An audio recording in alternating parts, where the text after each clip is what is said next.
नमस्कार मित्रांनो, ठरलं तर मग या मालिकेच्या आजच्या भागात आता सायलीने प्रियाच्या सणसणीत अशा कानाखाली लगावलेल्या असतात आणि प्रियाला सांगितलेलं असतं की तुझी जागा आता जेलमध्ये आहे ना, तुला किल्लेदार कुटुंब भेटायला येईल ना, सुभेदार कुटुंब भेटायला येईल, तुला तिथेच राहावं लागणार आहे. त्यानंतर घरी आल्यावर सायली सगळ्यांना जेवायला बसवलेला आहे आणि मग कोणी काहीच खात नसतं तेव्हा सायली म्हणते की मला माहिती आहे प्रियाच्या या वागण्यामुळे सगळ्यांना खूप मनस्ताप झालेला आहे, परंतु मला तुम्हाला एक गोष्ट सांगायची आहे ती म्हणजे की अन्न जे आहे अन्नाचा अपमान करू नये असं म्हणत सायलीने पूर्णाजीला घास भरवलेला आहे. इकडे महिप जो आहे तो भयानक पिसळलेला आहे, कारण महिपची लेक आता जन्मठेपेची शिक्षा भोगत आहे, म्हणजेच मरेपर्यंत तिला आता तुरुंगात राहावं लागणार आहे. ही गोष्ट काही महिपला सहन होत नाही आणि तो दामिनीकडे आलेला आहे, तिच्या गळ्याला तिथे चाकू लावत आहे आणि सांगत आहे 8 दिवसात माझी लेक माघारी आली पाहिजे. आता दामिनी काय उत्तर देते हे सगळं काय होणार आहे ते आपल्याला आजच्या या व्हिडिओमध्ये पाहायला मिळणार आहे. तर जज साहेब आता कोर्टाचा निर्णय तिथे देत असतात. नक्की काय झालेलं आहे सगळ्यांना उत्सुकता असते. आता साक्षी पुरावे तर अर्जुनने सादर केलेले असतात, परंतु जज साहेबांचा निर्णय काय हा मोठा प्रश्न समोर उभा असतो, कारण जज साहेब काय बोलतील, कशा पद्धतीने बोलतील याचा अंदाज कोणालाच येत नसतो. परंतु जज साहेब सांगतात की आता इथे सगळ्यांच्या समोर साक्षी पुरावे आलेले होते, यानुसार कोर्ट हा निर्णय घेत आहे की मधुकर पाटील यांनी विलासचा खून केलेला नाही, तर त्यांची या सगळ्यातून निर्दोष मुक्तता करण्यात येत आहे. सगळेजण पाहत असतात आणि त्याचबरोबर साक्षी शिखरे यांनी विलासचा खून केलेला आहे, त्याचबरोबर त्यांच्या विरोधात साक्ष पुरावे सगळं होतं आणि त्यांनी स्वतःही हा गुन्हा तिथे सर्वांच्या समोर मान्य केलेला आहे. त्यामुळे हे कोर्ट साक्षी शिखरे यांना जन्मठेपेची शिक्षा सुनावत आहे. साक्षीला खूप मोठा धक्का बसलेला असतो. साक्षीला आठवत असतं जेव्हा ती घरी आलेली होती. महिपला साक्षीला दोघांनाही आठवू लागतं जेव्हा साक्षी जेलमध्ये होती आणि त्यानंतर ती घरी आलेली होती तेव्हा साक्षीच्या बाबतीत काय झालेलं होतं. साक्षीला एक ट्रॉमा बसलेला होता, एक भीती बसलेली होती की काहीही झालं तरीही एक गोष्ट तिच्या लक्षात येत होती की आपण जेलमध्ये राहू शकत नाही. तिला जाम अशी भीती वाटलेली होती आणि त्याचबरोबर इकडे कोर्टाने जो निर्णय दिलेला असतो तो निर्णय सगळेजण ऐकत असतात. अर्जुनलाही आठवते, म्हणजे सायली आलेली असते. जेव्हा सायली अर्जुनकडे येते तेव्हा ती त्याला म्हणालेली असते की अर्जुन सर प्लीज प्लीज माझ्या वडिलांना सोडवा, यातून माझ्या वडिलांची काही चूक नाहीये, माझ्या वडिलांना विनाकारण याच्यामध्ये अवल गेलेलं आहे, त्यांची काहीही चूक नसताना त्यांच्या बाबतीत हे सगळं घडत आहे असं म्हणत सायली अर्जुनकडे आलेली असते. महिपलाही आठवत आहे की जेव्हा आता घरी आलेली असते ती म्हणजे साक्षी, तेव्हा ती रडत असते. साक्षीलाही तो प्रसंग आठवत असतो, कारण साक्षी म्हणालेली असते एक वेळ फाशी द्या पण असली शिक्षा नको. हा प्रसंग तिच्या डोळ्यासमोर येत असतो तेव्हा महिप म्हणालेला असतो की काळजी करू नको, हा तुझा बाप आहे ना तुझ्यासोबत, तोपर्यंत तुला काळजी करायची अजिबात गरज नाही. हे महिपच वाक्य जे असतं ते सगळ्यांनाच आठवत असतं. इकडे प्रियाला टेन्शन आलेलं असतं. आता प्रियाने जे पुरावे मिटवलेले आहेत त्यासाठी तिलाही शिक्षा होणार असते आणि मग कोर्टामध्ये आता मधुभाऊंची निर्दोष मुक्तता करण्यात येत आहे. हे जाहीर होतं तेव्हा मात्र अर्जुन सायली दोघे एकमेकांकडे पाहतात, कारण तो जो आनंदाचा क्षण असतो तो अगदी डोळ्यात भरून ठेवण्यासारखा आहे. एवढा सुंदर असा तो क्षण आहे. सायली, त्याचबरोबर पूर्णाजी, कल्पना, प्रताप, त्याचबरोबर अस्मिता या सगळ्यांच्या चेहऱ्यावरती तो आनंद दिसत. हे सगळेजण खुश झालेले आहेत. फायनली मधुभाऊंची निर्दोष मुक्तता करण्यात आलेली आहे. ही गोष्ट खरंच खूप छान अशी असते आणि फायनली मधुभाऊ हे खरे होते, ते सत्याच्या बाजूने लढणारे होते. ही गोष्ट समोर आलेली आहे.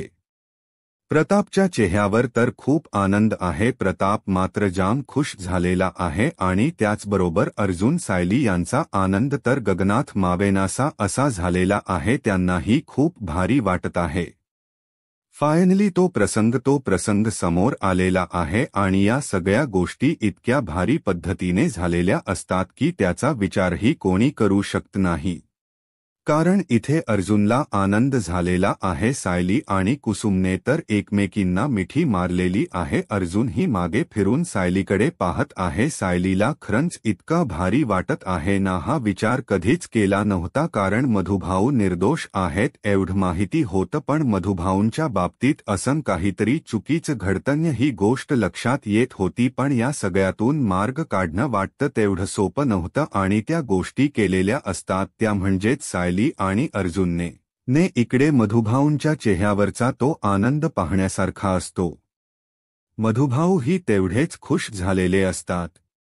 त्यांनाही खूप भारी वाटत असतं. असं वाटत असतं की या सगळ्यांना आता नाचलं पाहिजे, उड्या मारल्या पाहिजेत, एवढे खुश सगळे झालेले असतात. आणि त्याचबरोबर इकडे अस्मिता ही सुद्धा खुश आहे. कारण मधुभन आपण टोमणे देत होतो किंवा त्यांच्याशी चुकीच वागत होतो आणि रविराजच्या चेहऱ्यावर तर अगदी शून्य आहे. कारण रविराजला कळतच नाहीये की माझा ज्युनियर, मी ज्याला शिकवलं तो सत्याच्या बाजूने लढतोय आणि मी मात्र मुलीच्या प्रेमात आंधळा झालो. खरं काय खोट काय काही समजलं नाहीये. माझ्या चेहऱ्यावरती ही झाप कशाची लागलेली होती हा प्रश्न इकडे रविराजला पडलेला असतो. आणि त्यासोबतच पूर्णाजीने तर चक्क सायलीचा हात हातात घेतलेला आहे. म्हणजे पूर्णाजी सगळं विसरून गेलेली आहे. कारण सायली आणि अर्जुनने जे काही करून दाखवले ना ते मात्र पाहण्यासारखं आहे. इकडे महिप्तचा चेहरा मात्र अगदी वेड्यासारखा झालेला आहे. त्याला कळायचं बंद झालेलं आहे कारण त्याच्या लेकीला शिक्षा झालेली आहे.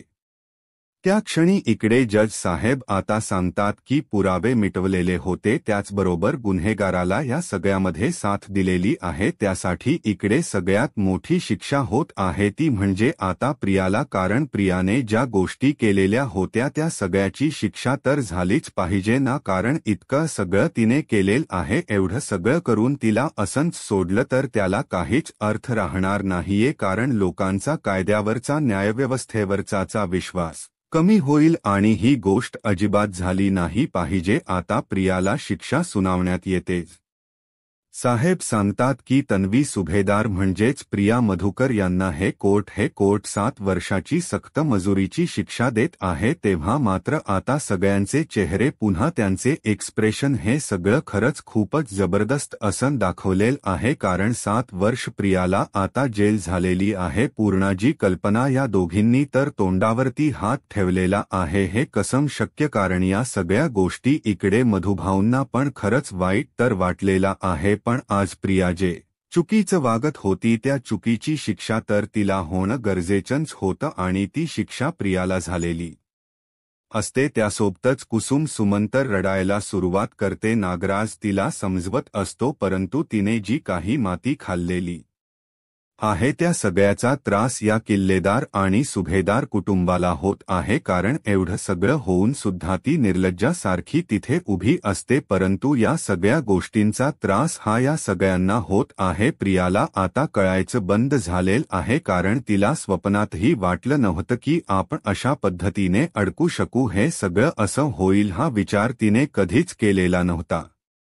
परंतु तिला त्या गोष्टीची शिक्षा झाल्यानंतर आता मात्र तिला अक्कल येणार हे मात्र तेवढंच नक्की आहे. इकडे जेव्हा आता जज साहेबांनी शिक्षा सुनावलेली असते, खरंतर सगळ्यांना वाईट वाटत असतं. कारण काही झालं तरी प्रिया घरातली आहे. परंतु ही केस जिंकलेल्या अर्जुनचा चेहरा मात्र खरंच खूप खुश असतो. अर्जुन खरंच खुश झालेला असतो. सुमन इकडे रडायला सुरुवात करते. कारण सुमनला वाईट वाटत आहे की आता तन्वी जेलमध्ये जाणार. कारण ती इमोशनल आहे. तिच्या लक्षात येत नाहीये की या तन्वीने केवढी मोठी चूक केलेली आहे. कोर्ट संपलेला असतं त्या क्षणी सायली मधुभाऊंकडे धावत येते. मधुभाऊंना मिठी मारते. कुसुम मधुभाऊंकडे धावत येते. सगळेजण खुश झालेले असतात. अर्जुनही आलेला असतो. कुसुमताई तर अक्षरशः अर्जुनला पाया पडते. कारण आज अर्जुनमुळे मधुभाऊ निर्दोष सुटलेले आहेत. ही गोष्ट नाकारता येत नाही. खरंच ही गोष्ट खरंच खूप मोठी झालेली असते आणि मग अर्जुन आता कोर्टाची प्रोसिजर असतो ते पूर्ण करत असतो आणि त्याचबरोबर बाहेर पूर्णाजी त्याचबरोबर अर्जुन सगळे थांबलेले असतात। आता पत्रकार मात्र प्रश्न विचारणारच ना, कारण पत्रकारांनी प्रश्न विचारायला सुरुवात केलेली असते आणि पत्रकारांच असं म्हणणं असतं की तुमची सून तन्वी सुभेदार हिला 7 वर्षाची शिक्षा भोग झालेली आहे।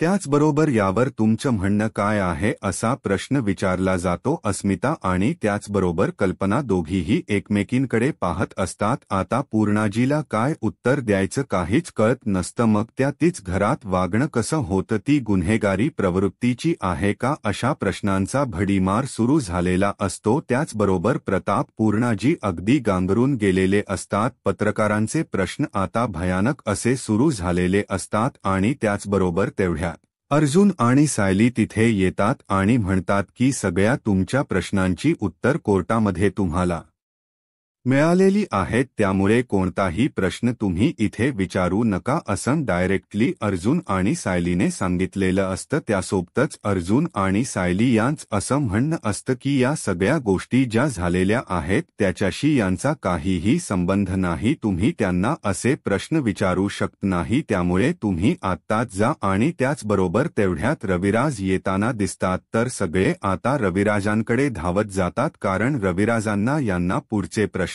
विचारायचे आहेत। रविराज किल्लेदार ॲडव्होकेट रविराज किल्लेदार हे एवढे मोठे नामांकित वकील आहेत। आजपर्यंत नेहमी सत्याच्या बाजूने ते लढत आलेले आहेत, परंतु आज त्यांची मुलगीच अशा पद्धतीने वागलेली आहे। आता सगळ्यात मोठा प्रॉब्लेम आहे तो म्हणजेच या अश्विनचा। अश्विन जो आहे तो घरी बसलेला आहे आणि तो घरी बसून आता न्यूज बघत असतो। अश्विन न्यूज बघत आहे, त्या न्यूज बघताना तो पाहतो की तन्वीला शिक्षा झालेली आहे।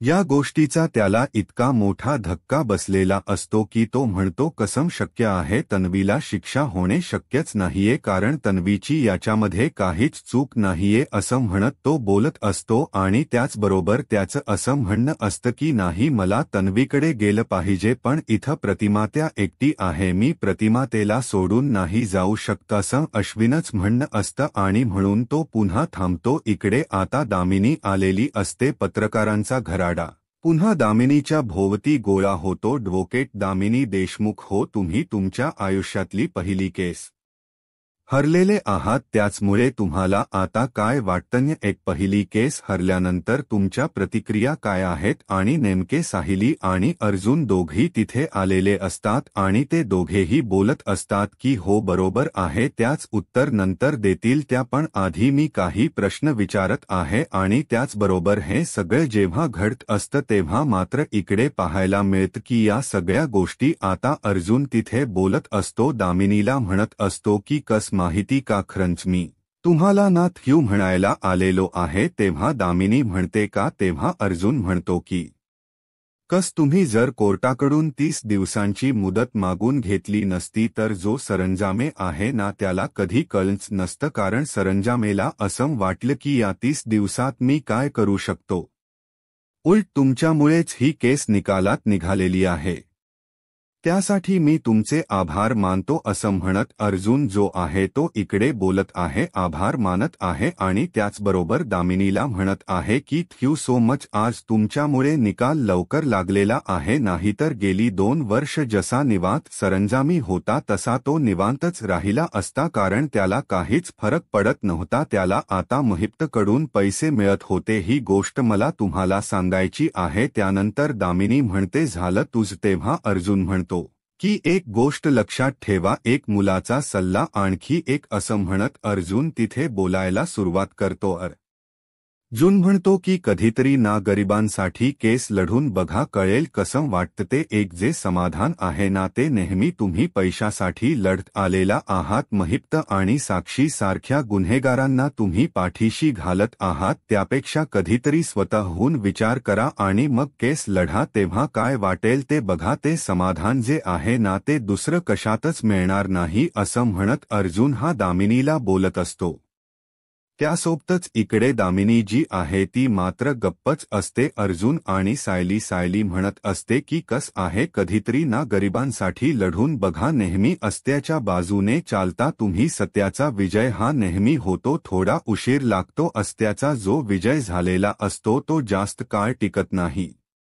दामिनीला खरंतर राग आलेला असतो आणि दामिनी म्हणते तू कोण आहेस मला बोलणारी हे सगळं. त्यावरती सायली सांगते की मी या देशातील एक नागरिक जिचा कायद्यावर न्यायव्यवस्थेवर पूर्ण विश्वास आहे. हे सगळं बोलणं चालू असतं. त्याचबरोबर आता इकडे पोलिसांनी बेड्या घातलेल्या असतात प्रिया आणि साक्षीला आणि त्या दोघींना घेऊन पोलीस आता बाहेर येत असतात. तेव्हा तिथेच पूर्णाजी त्याचबरोबर कल्पना अस्मिता उभ्या असतात. त्या तिघी तिथे थांबलेल्या असतात कारण आता घरी जायच आहे. अर्जुनचे प्रोसिजर होत आहे त्यामुळे त्या थांबलेल्या असतात आणि त्याचबरोबर आता प्रिया जी आहे ती पूर्णाजीकडे यायला लागलेली असते. तिच्या हातात बेड्या असतात. पोलिसांनी तिला धरलेलं असतं तरीही तिथनं खेचत येत असते. तेव्हा मात्र इकडे पूर्णाजीला तो प्रसंग आठवत असतो. प्रिया म्हणालेली असते की मी काहीतरी बनवू का, मला ना अर्जुनसाठी काहीतरी बनवायच आहे असं म्हणालेली असते. तो प्रसंग पूर्णाजीला आठवतो. त्याचबरोबर कल्पना म्हणते की खरंच त्या मुलीने आपल्या सगळ्या अपेक्षा तिने अगदी तिथे मोडून टाकलेल्या आहेत, पण आज तन्वी त्या अपेक्षा आपल्या पूर्ण करत आहे. हा क्षण जेव्हा पूर्णाजीला कल्पनाला दोघींनाही आठवतो तेव्हा त्यांच्या लक्षात येत की आपण चुकीच्या मुलीवर विश्वास ठेवलेला होता. प्रिया मात्र पूर्णाजी माझं काही चुकलेलं नाहीये असं म्हणत पूर्णाजीकडे येत असते. तेव्हा मात्र सगळेजण तिच्याकडे पाहत असतात आणि आता पूर्णाजी सुद्धा प्रियाच्या दिशेने पावलं टाकत असतात. सायली, प्रताप, अर्जुन सगळे मागे असतात. सगळे पाहत असतात. पूर्णाजी पुढे जाते आणि खानदेश दिशी प्रियाच्या कानाखाली लगावते आणि म्हणते की तुझा आमच्याशी काहीही संबंध नाही. तू आमची कोणीही लागत नाहीये. तू गुन्हेगार आहेस आणि आता तुला जी शिक्षा मिळालेली आहे ती शिक्षा तुला भोगावी लागणारच आहे. अशा पद्धतीने हे बोलणं चाललेलं असतं. त्याचबरोबर इकडे दामिनी ऑफिसमध्ये आलेली असते. अक्षरशः डोक्याला हात लावून बसलेली असते. तिच्या आयुष्यातली पहिली केस ती हरलेली असते. परंतु महिप्त तिथे आलेला असतो. महिप्त म्हणतो की काय इथं वाळूत तोंड खुपसून बसलंय का, नाही कस आहे तिथं कोर्टामध्ये मी शोधत आहे आणि इथे येऊन बसलाय तुम्ही असं म्हणत महिप्त दामिनीला बोलत असतो. तेव्हा दामिनी म्हणते की शिकरे तोंड सांभाळून बोलायचं. दामिनी सुद्धा भयानक चिडलेली असते. तुमच्यामुळे आणि तुमच्या लेकीच्या खोटेपणापणामुळे आणि लपेलपवेगिरीमुळे आज माझ्या आयुष्यातली पहिली केस मी हरलेली आहे. तुम्ही व्यवस्थित साथ दिली असती तर हा प्रसंग आला नसता, एवढं लक्षात ठेवा असं म्हणत ती बोलत असते. तेव्हा महिप्त म्हणतो की बास ऐकून घेणार नाही असं म्हणत महिप्त जो आहे तो दामिनीच्या गळ्याला तिथे सुरा लावतो आणि तिच्याशी बोलत असतो. तिला म्हणत असतो की बास झालं, आतापर्यंत खूप ऐकून घेतलेलं आहे. वरच्या कोर्टात काय अपील करायचं ना ते करायचं. माझ्या लेकीला सोडवायचं हे किसे गरम काही करायचेत ना तेवढे सांगायचे, तेवढे पैसे टाकले जातील असतो. दामिनीला बोलत असतो आणि दामिनीला धमकावत आहे. दामिनीच्या गळ्याला त्याने तिथे चाकू लावलेला आहे आणि सांगितलेला आहे 8 दिवसात माझी लेक माघारी आली पाहिजे. एवढं लक्षात ठेवा. आता दामिनी मात्र पाहतच राहते कारण ही गोष्ट वाटते तेवढी सोपी नाही. इकडे प्रिया मात्र आता पुन्हा बोलायला आलेली असते आणि प्रिया पूर्णाजीकडे आलेली असते. त्यानंतर प्रिया येते ती म्हणजे कल्पनाकडे येत प्रिया आहे ती बोलू लागते आणि त्याचबरोबर कल्पना म्हणत असते की आई, कल्पनाला सुद्धा तो प्रसंग आठवतो जो की कल्पनाला आठवते जेव्हा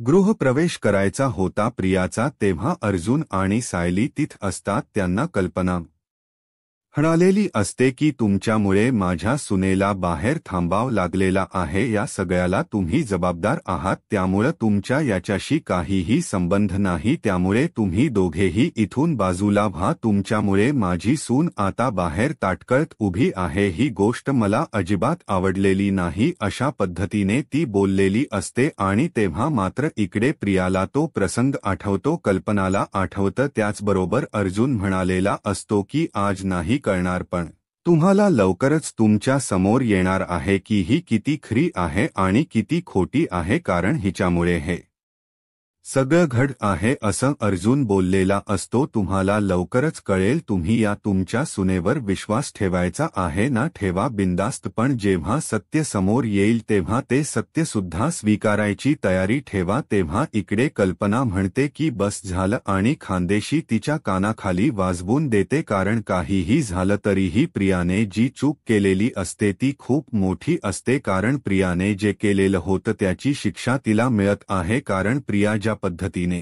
वागलेली असते ती मात्र खूपच भयानक असतं. तेव्हा कल्पनाने अशा कानाखाली लगावलेल्या असतात तेव्हा प्रिया मात्र पाहतच राहते. कारण प्रियाला माहिती आहे की तिने चूक केलेली आहे, पण आता घरातलं तर कोणी तिला एक्सेप्ट करणारच नाहीये. आता प्रियाकडे एकच मोहरा शिल्लक राहिलेला आहे, तो म्हणजे अश्विन. त्याच्याकडे जाऊन प्रिया नक्कीच गोंधळ घालणार हे तर सगळ्यांना माहितीच आहे. परंतु आता प्रिया जी आहे ती पुरती अडकलेली आहे आणि त्यामुळेच प्रिया आता तिथे बोलत असते. तेव्हा तिथे निघालेले असतात. प्रियाला घेऊन सायली म्हणते 1 मिनिट आणि मग थांबवलं जातं. सायली येते, साक्षीकडे बोलायला जाते. साक्षीला म्हणते की एक गोष्ट लक्षात ठेव, तुझ्याशी तर माझा ना काही संबंधच नाहीये, मला ना तुझे तोंड बघायची सुद्धा इच्छा नाहीये. पण एक गोष्ट लक्षात ठेव, आज तुझ्यामुळे माझ्या वडिलांना शिक्षा भोगावी लागत होती आणि आज त्यांची निर्दोष मुक्तता झालेली. कारण सत्य जे आहे ते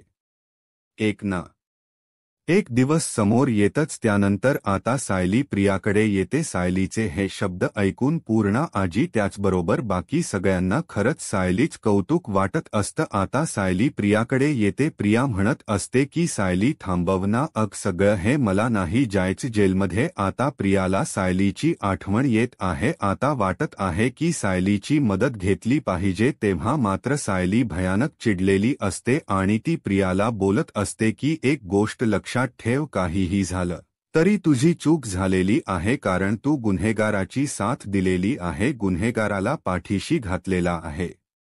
त्यामुळे तुला तर या गोष्टीची शिक्षा ही भोगावी लागणारच आहे. असं म्हणत या सगळ्या गोष्टी ज्या असतात त्या भयानक पद्धतीने चालू झालेल्या असतात आणि त्याच वेळी इकडे पाहायला मिळते म्हणजे की प्रियाला आता फरफटत नेत असतात. तेव्हा सायली म्हणत असते की हीच तुझी शिक्षा आहे. कारण काहीही झालं तरीही आता 7 वर्ष ना किल्लेदार ना सुभेदार कोणीही तुला भेटायला येणार नाही, तू आता जेलमध्ये सडायचं असं सायली प्रियाला सांगत आहे. खरं तर ही गोष्ट वाटते तेवढी सोपी नाहीये, परंतु आता मात्र वाट लागणार आहे ती म्हणजे प्रियाची. परंतु सुभेदार कुटुंबाला, किल्लेदार कुटुंबाला सुद्धा एक मोठा धक्का बसलेला आहे. कारण या धक्क्यातून बाहेर पडणं वाटतं तेवढं सोपं नाही. कारण त्यांच्यावरती सुद्धा दुःखाचा डोंगर कोसळलेला आहे.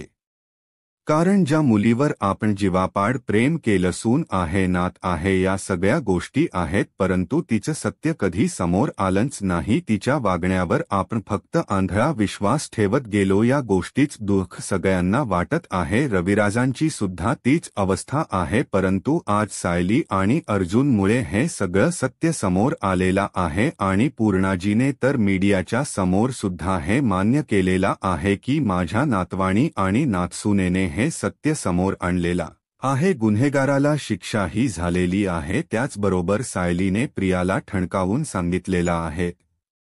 यानंतर आता सगळेजण घरी आलेले असतात. सुभेदार, किल्लेदार कुटुंब हे घरी आलेल असतं आणि त्यासोबतच जेव्हा हे सगळं घडत असतं तेव्हा मात्र आता सायली जी आहे ती सगळ्यांना जेवायला वाटत असते. त्यावेळेस सगळ्या घरातलं वातावरण हे बिघडलेलं असतं. तेव्हा सायली आहे ती सगळ्यांना म्हणते की मला ना एक गोष्ट सांगायची, प्रियामुळे आपल्या सगळ्यांना त्रास होतोय, तिच्या वागण्यामुळे हे सगळं होत, हे सगळं मला मान्य आहे, पण मी तुमच्या सगळ्यांकडून शिकले ना, अण्णाचा कधीही अपमान करायचा नाही. त्यामुळे आता सगळ्यांनी 2 घास खाऊन घ्या. पूर्णाजीची अवस्था खूपच वाईट आहे. तेव्हा सायली पूर्णाजीच्या जवळ जाते आणि मायेने प्रेमाने पूर्णाजीला ती घास भरवत आहे आणि पूर्णाचं मन जिंकत आहे. खरं तर सायलीने कधीच तिच्या मनात कुठली चुकीची गोष्ट ठेवलेली नाही. तिने फक्त आणि फक्त चांगल्याचाच विचार केलेला आहे. पण आज जे काही घडत आहे त्या सगळ्या गोष्टी इतक्या भयानक आहेत की त्याचा विचारही कोणी करू शकत नाही.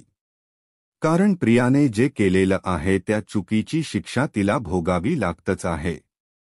अर्जुन मात्र जिन्यातून वरती असतो आणि तो ते सगळं पाहत असतो. सायली हळूहळू घरातलं वातावरण सगळं व्यवस्थित करेल याची काळजी अर्जुनलाही असते आणि त्याला तेवढं जाणवतही असतं. आता पुढे काय होईल हे पाहायला आत्ताच माझा महाराष्ट्र या यूट्यूब चॅनलला सबस्क्राईब करा. धन्यवाद.